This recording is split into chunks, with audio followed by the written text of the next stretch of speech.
ওয়ালাইকুম গাইস, দেখেন একটা সিলিন্ডারের বোতল আজকে কিনে আনছি। 2450 টাকা লাগছে। তাও আমি যে এলাকায় থাকি এলাকায় গ্যাস নাই, আমি অন্য এলাকা দিয়ে কিনে নিয়েছি। তো গাড়ি বেড়ে গেছে আরও 70 টাকা। তাহলে আপনারাই বলেন যে দেশের পরিস্থিতিটা কী।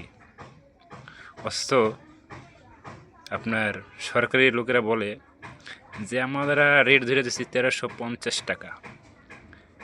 এরা 1350 টাকা দিয়ে আবার জায়গায় বয়ে রয়েছে, অথচ গোডাউনের মধ্যে গ্যাসের বোতল ভরা, খুলে একটা কইরা গ্যাসের বোতল দেয়, দিয়ে বন্ধ করে আবার জায়গা। তো এই হলো দেশের পরিস্থিতি। আমরা সাধারণ মানুষ কী করবো বলেন? আমরা যারা সাধারণ মানুষ হয়েছি তাদের কী অবস্থা হবে যদি 2500 টাকা 26 টাকা গ্যাসের বোতলের দাম পড়ে?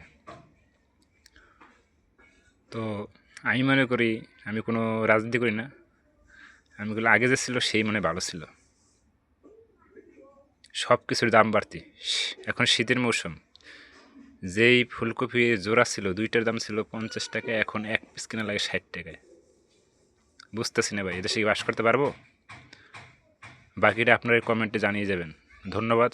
সকলে ভালো থাকবেন, সুস্থ থাকবেন। আসসালামু আলাইকুম।